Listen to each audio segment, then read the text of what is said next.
Buenos días. Imagina que vas al cine, pero llegas tarde. Ya ha empezado la película. No sé si te ha pasado alguna vez. Entras en la sala, está todo a oscuras, intentas encontrar tu asiento, quizá con la luz del móvil, ¿verdad? No sabes si molestas o no, la gente no sabe si ponerse de pie o no, es un poco incómodo, pero bueno, por fin encuentras tu sitio, te sientas, miras a la pantalla y hay alguien llorando. Pero tú no sabes quién es esa persona, ¿no? No sabes por qué está llorando, ¿verdad? De esto que se gira la persona que está a tu lado y te dice, ¿cómo puede pasar esto? Súper conmocionada ella y tú, lo siento señora, es que no sé lo que está pasando, ¿verdad? Intentas poner cara de triste, pero no puedes. Porque para entender lo que está ocurriendo, y sobre todo para entender cómo deberías sentirte al respecto, necesito entender la historia completa, ¿verdad?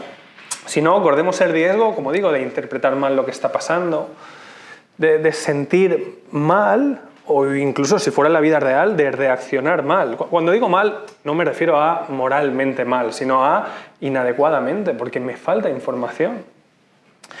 Pero sabes, como me encanta repetir, con la vida pasa lo mismo, porque para entender nuestra vida, para entender nuestras emociones muchas veces, y para entender nuestras acciones necesitamos entender la historia completa, ¿verdad? Porque la historia que nos creemos marca totalmente hacia dónde vamos.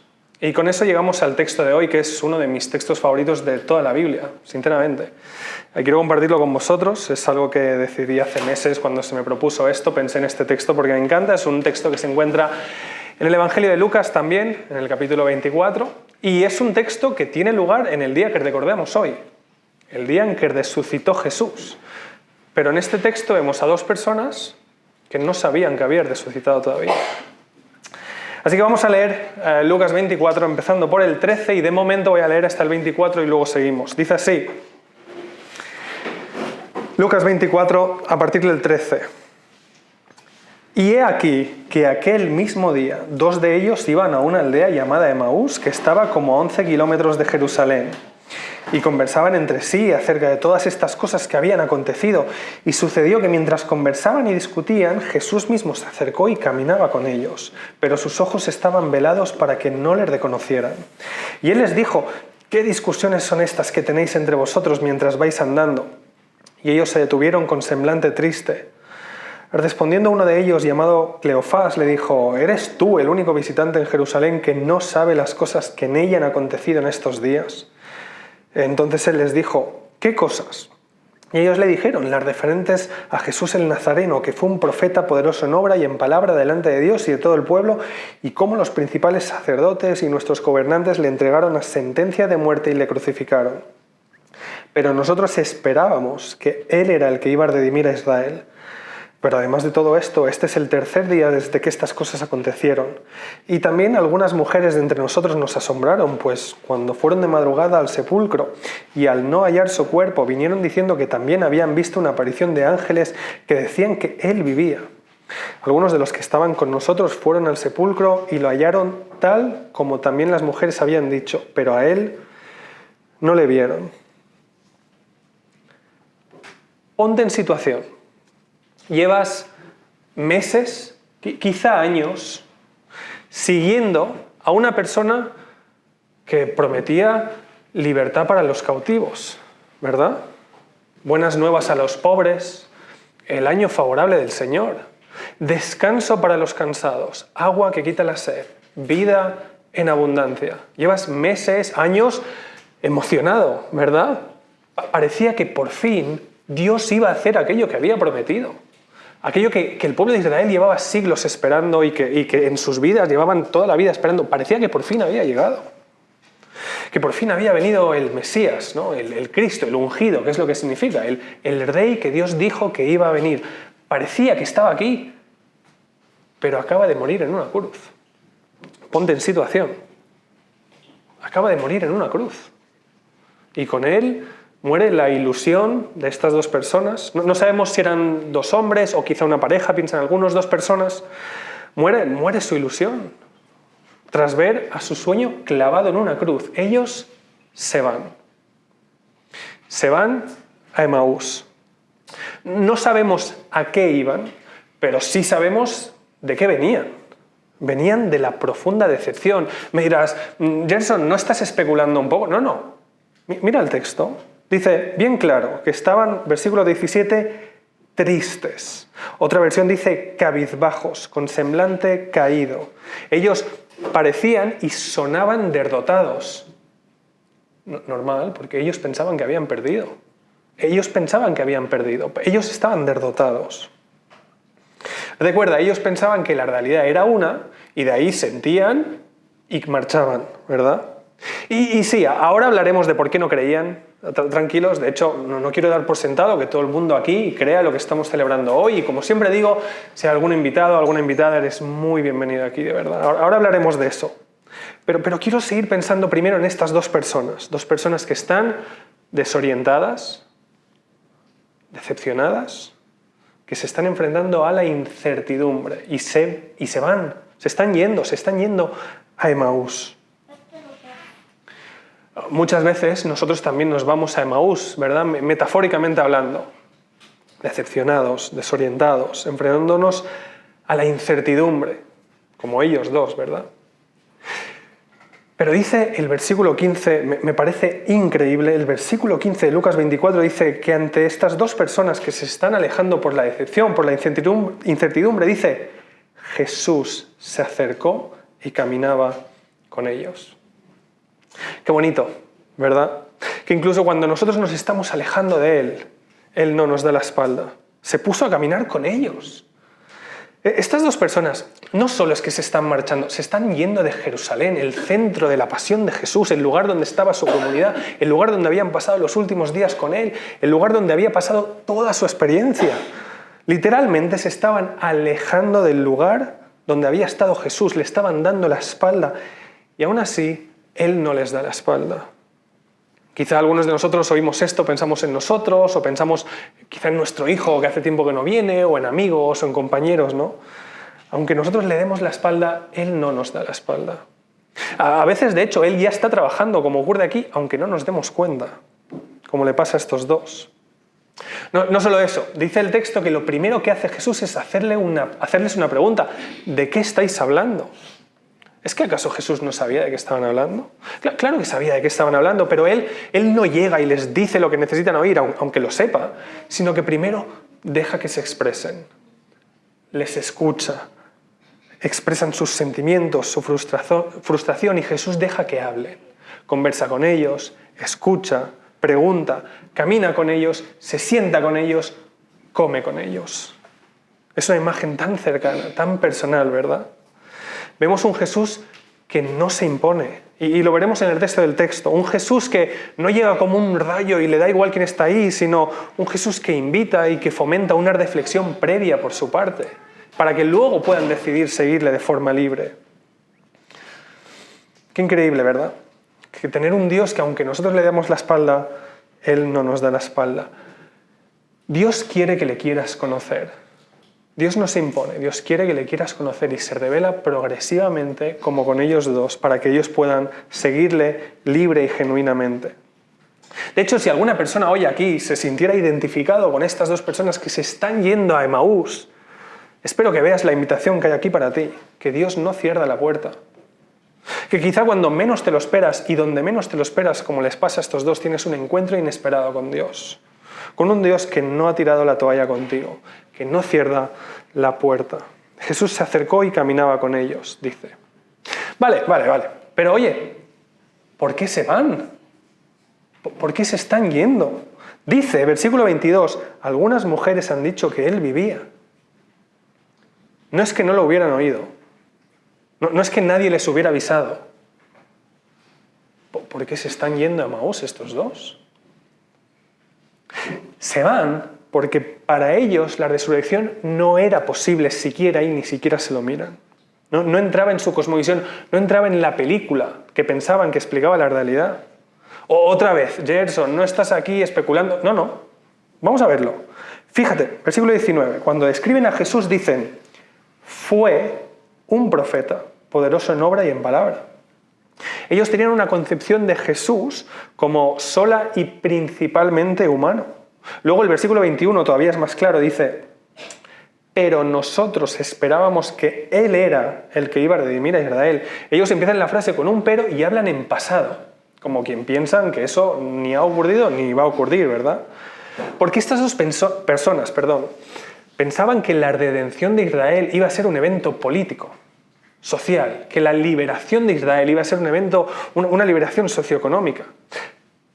Claro, si tú piensas que eso es lo que va a hacer el Mesías, claro que parece que no ha ocurrido, porque no había ocurrido. Normal que pensaban que habían perdido, porque eso no había ocurrido. Entonces, ellos tienen un concepto terrenal, político-social de Jesús e interpretan la resurrección bajo ese marco y ni siquiera se lo miran. Se van sin mirar atrás, porque esa es la historia que ellos piensan que explica la realidad. Entiendo que se van por eso, pero creo que no es buena idea que se fueran. Porque había mucho en juego. Estas dos personas que se están yendo, se están negando a comprobar, escucha, el evento más importante de la historia. Yo creo que ocurrió, pero para ellos como mínimo era la posibilidad más importante de la historia y ni siquiera se lo miran. ¿Dónde vais? Por mucho que creas que no, ¿dónde vais? ¿Cómo no pones a prueba la posibilidad más importante de la historia? Porque la resurrección de Jesús lo cambia todo. Escucha, lo que ocurrió ese día, que recordamos y celebramos hoy, fue, como digo, el evento, el acontecimiento más importante de la historia. Porque la resurrección de Jesús cambia totalmente esa película, pero ahora ya no estoy hablando de cine, estoy hablando de la realidad. La resurrección de Jesús confirma en qué tipo de mundo vivimos, cuál es la historia de nuestras vidas. Desde luego confirma quién fue Él, explica quién fue Él, pero es que explica cómo es nuestro mundo. Si Jesús resucitó como creemos, el mundo es mucho más que natural, no es una cajita cerrada. Y explica quiénes somos nosotros. No somos solamente carne y huesos, y la muerte no es el final. La resurrección de Jesús confirma quién fue Él y quién es Jesús. Explica quién soy yo. Este es el evento más importante de la historia. Si Jesús resucitó como creemos, significa que todas sus promesas tienen peso, que son verdad, que son una oferta real. Esa promesa de descanso para los cansados, de agua que quita la sed, de libertad para los cautivos, de perdón, de salvación, de vida con V mayúscula, significa que es verdad y que está a tu alcance y que está a mi alcance. ¿Dónde van estos dos? No han puesto a prueba la posibilidad más importante de la historia. Tengo que preguntarte, si no has hecho tú lo mismo antes, ¿vas a hacer como ellos? ¿O vas a ponerlo a prueba? Vale, venga, vale, Gerson, lo pongo a prueba. Pero, ¿de verdad alguien puede creer que Jesús resucitó? ¿Es realmente posible creer que Jesús resucitó entre los muertos?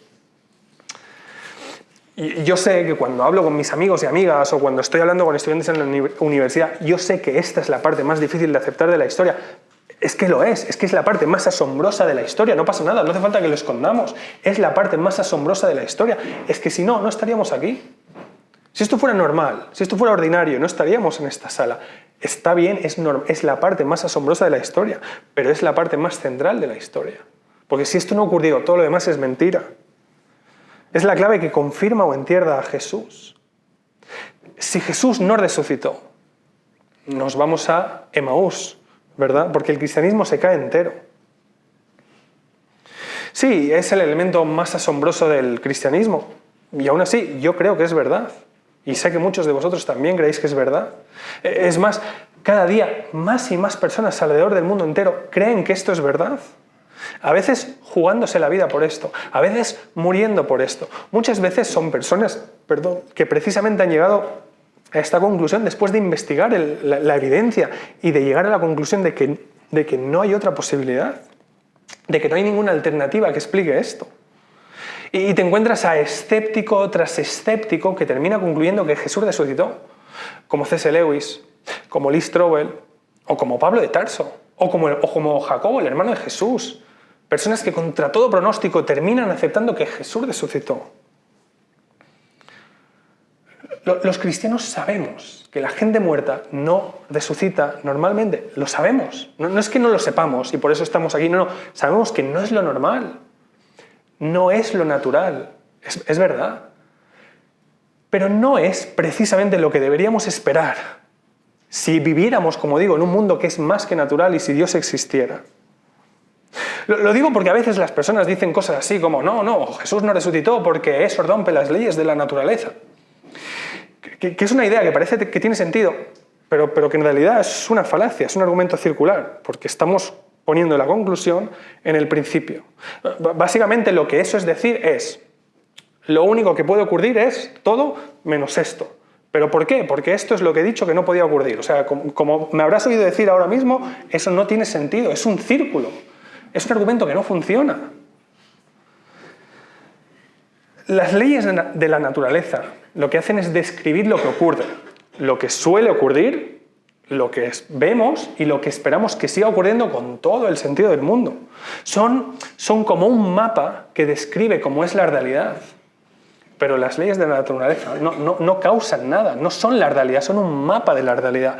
Pero si la realidad es mayor de lo que yo pensaba, el problema lo tiene el mapa, es el mapa lo que tengo que corregir. Lo digo porque en el fondo la objeción, es que normalmente la objeción que la gente tiene, aunque no se da cuenta, es esta.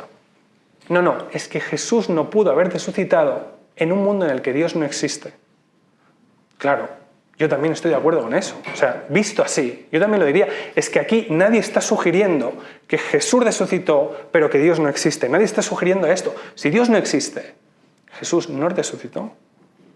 Pero es que no estamos sugiriendo esto, estamos sugiriendo que la historia que explica la realidad empieza con un Dios personal, que lo crea todo, que nos crea a nosotros, que crea el universo, el tiempo y el espacio, y que Dios interviene en su creación, que el universo no es una cajita cerrada.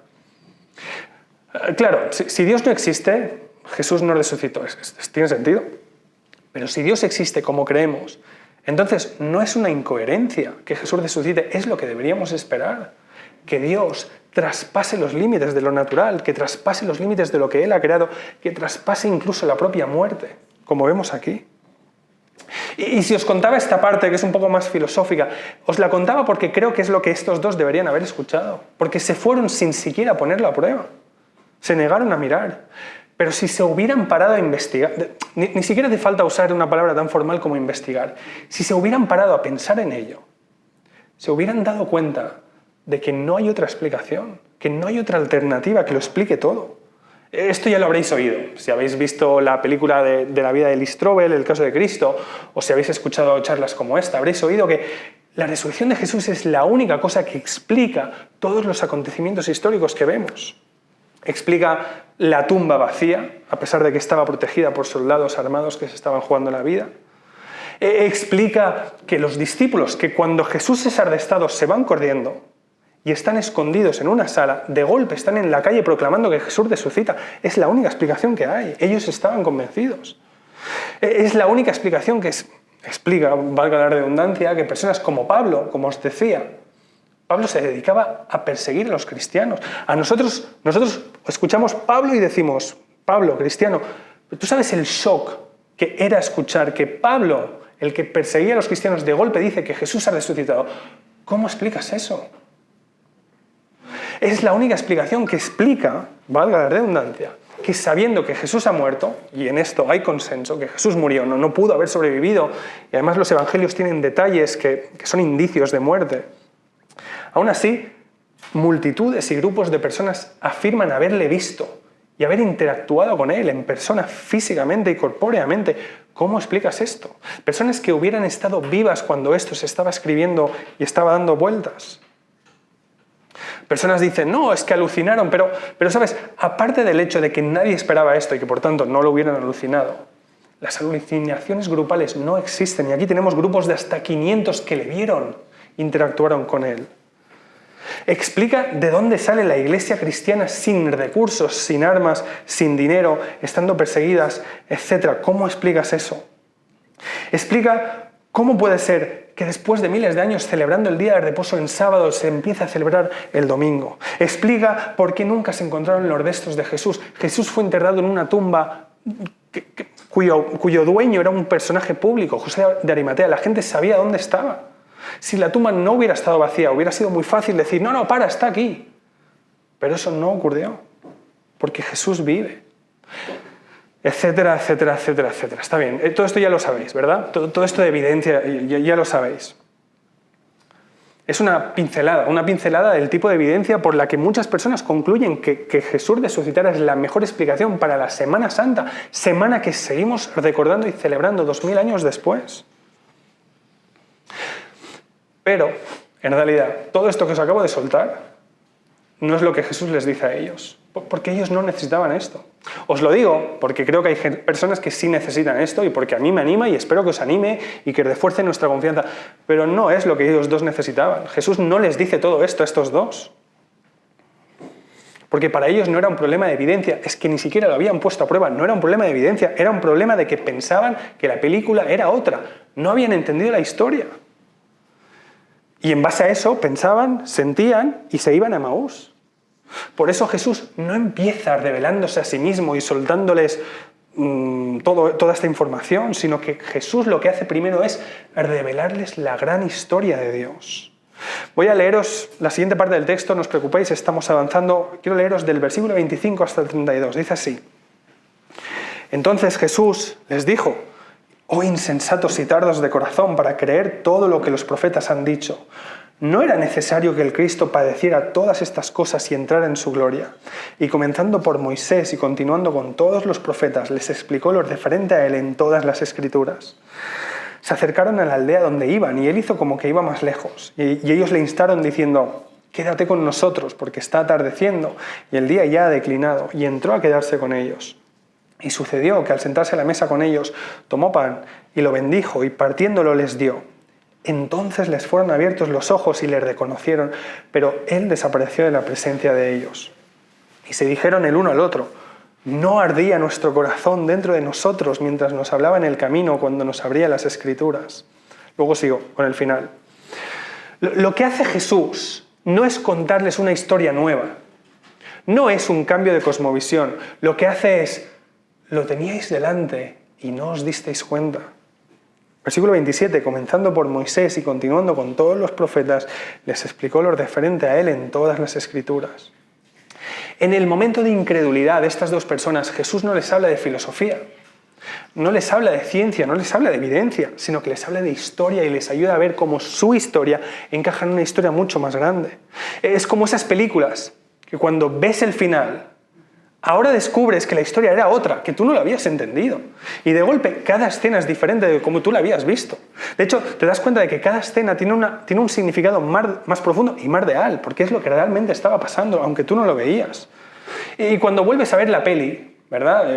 El Sexto Sentido, El Club de la Lucha, Sospechosos Habituales, cuando vuelves a ver la peli dices: ¿cómo no me di cuenta? Si está en cada escena, ¿verdad?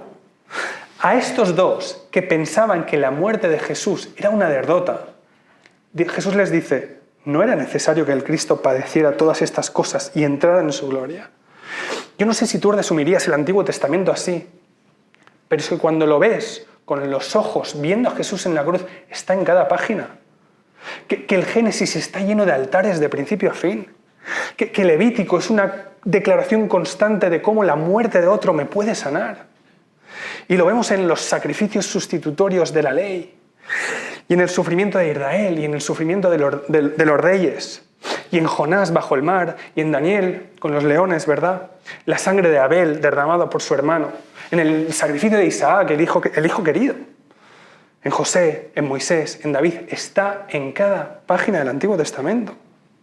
Jesús no les cuenta una historia nueva, diferente, sino que lo que hace es presentarle la misma historia de la que ellos estaban oyendo bajo una luz nueva. Y fíjate, cuando Jesús les cuenta la historia que ya la habían oído, pero que no habían pillado del todo, cuando Jesús se la cuenta, no ardía, se dijeron el uno al otro, no ardía nuestro corazón dentro de nosotros mientras nos hablaba en el camino, cuando nos abría las Escrituras. En este momento todavía no sabían que era Jesús. Y aún así dicen: no ardía nuestro corazón. A estos dos ex discípulos que huían por un camino de polvo, tristes, cabizbajos, tristes, cabizbajos, cuando lo pillan, dice, ardía nuestro corazón de anhelo, de pasión. Qué bonito. Y todavía no se habían dado cuenta de que era Jesús y aún así su corazón ardía de anhelo, de pasión. ¿Por qué? Porque habían entendido otra historia. Como os decía, lo que entendemos no está solo aquí, afecta a cómo nos sentimos y a cómo vivimos. Déjame terminar y ya aterrizo, ¿vale? Déjame terminar con los últimos 3 versículos, del 33 al 35. Dice así, súper rápido pero súper especial. Y levantándose en esa misma hora, regresaron a Jerusalén y hallaron reunidos a los 11 y a los que estaban con ellos, que decían, es verdad que el Señor ha resucitado y se ha aparecido a Simón. Y ellos contaban sus experiencias en el camino y cómo le habían reconocido en el partir del pan. Arden sus corazones, pero no solo eso. Sí, ahora lo concluyen. Es verdad. Estos 2 escépticos, derrotados, que huían, cambian de opinión. Arden sus corazones, cambian de sentir. Pero además pasa una de las cosas más especiales del texto y es la razón por la que escogí este texto. Como digo, hace meses cuando se me propuso esto pensé en este texto y esta es una de la razón por la que lo hice, porque es una de mis partes favoritas del texto. Mira, versículo 33, esto es después de comer, cuando ya han reconocido quién es, dice así. Levantándose en esa misma hora, regresaron a Jerusalén. Esta historia a veces se conoce como los discípulos que en el camino a Emaús, pero no van a Emaús. No llegan a Emaús.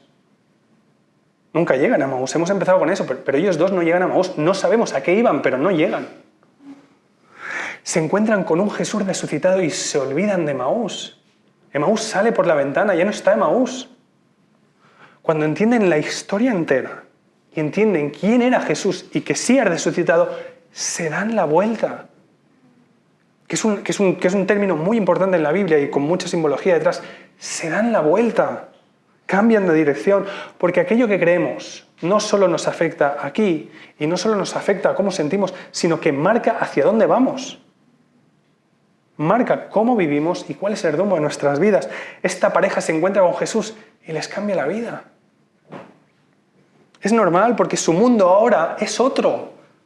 Pero no porque haya cambiado el mundo, sino porque ahora se han dado cuenta. Lo han descubierto, descubren que Jesús ha resucitado y se lo van a contar a los demás. Emaús, se olvidan de Emaús. Vuelven a Jerusalén, dice el texto, y les dicen, oye, que es verdad. Es normal, porque como te decía antes, la resurrección de Jesús lo cambia todo.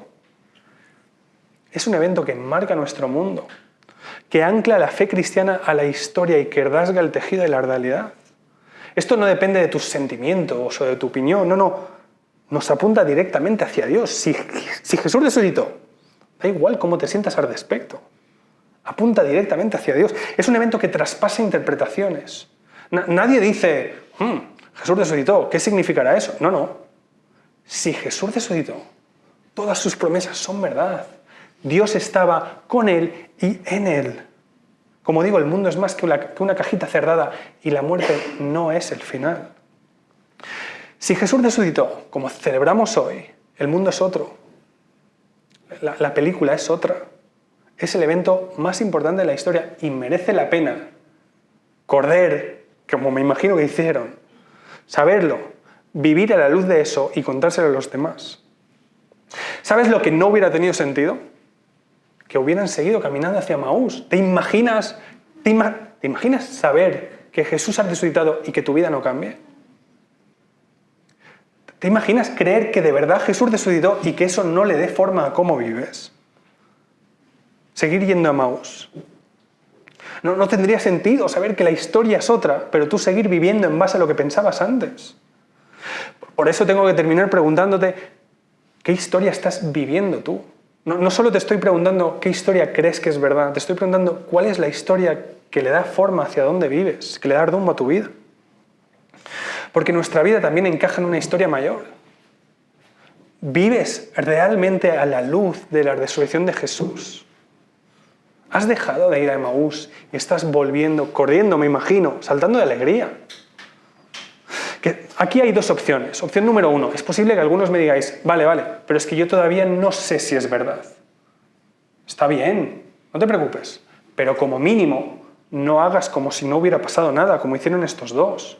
Si no estás convencido o convencida todavía, está bien, pero no sigas caminando a Emaús sin darle una vuelta a esto. Ponlo a prueba. Como digo, es el evento más importante de la historia, así que ponlo a prueba. Sigue reuniéndote con nosotros los domingos. Habla con nosotros, conmigo, con la persona que te ha invitado. Lee la vida de Jesús, investiga. Pídele a Dios que si está aquí, te hable, como hizo con ellos y como ha hecho con nosotros. La otra opción es que me digáis, no, yo sí creo que Jesús resucitó. Quizá ya venías hoy pensándolo, quizá llevas muchos años pensándolo, o quizá lo has descubierto hoy. Pero si crees que Jesús resucitó, la pregunta para ti es, ¿vives a la luz de la resurrección de Jesús? ¿Vives como si Jesús hubiera resucitado? Porque si la respuesta es no, la pregunta es la misma que hacía con ellos dos. ¿Dónde vas? ¿Dónde vas? Vuelve, date la vuelta, cambia de rumbo y vuelve porque Jesús ha resucitado. ¿Vives realmente a la luz de Jesús y de su resurrección? Como digo, es un Jesús cercano, que camina con nosotros, que incluso cuando nosotros le damos la espalda, Él no nos da la espalda. Y que resucita, el evento más importante de la historia y la única explicación para explicar lo que ocurrió. Y que nos presenta una gran historia en la que encaja nuestra vida. No le des la espalda, no sigas caminando hacia Emaús. Préstale atención, examínate y date la vuelta si no estás caminando en línea. Así que permíteme terminar orando, celebrando lo que recordamos hoy. Te animo a que puedas hacerlo conmigo si quieres, aunque lo hayas hecho 1000 veces o aunque sea la primera vez. Jesús, gracias que podemos estar aquí con la gran alegría de saber que tú has resucitado. Que no solo moriste en esa cruz para salvarnos, dejándonos con la incertidumbre, sino que resucitas y por eso podemos saltar de alegría, darnos la vuelta, volver corriendo y decirle a todo el mundo, oye, que es verdad. Gracias, Señor, que incluso cuando nosotros estábamos lejos de ti, incluso cuando éramos enemigos, incluso cuando te habíamos dado la espalda, tú no nos has dado la espalda, Señor. Gracias por caminar con nosotros. Incluso a veces no nos damos cuenta, pero tú caminas con nosotros, Señor. Ayúdanos a estar más atentos, a estar más conscientes y a vivir realmente a la luz de la resurrección, Señor. Te pido que para mí, para cada persona aquí, Señor, para nuestros amigos, nuestros familiares, nuestros compañeros, Señor, nos ayudes a vivir realmente a la luz de la verdadera historia de la realidad y de tu resurrección, Señor. Que a aquellos que están lejos, tú les acompañes, que camines con ellos y que puedan conocerte, Señor.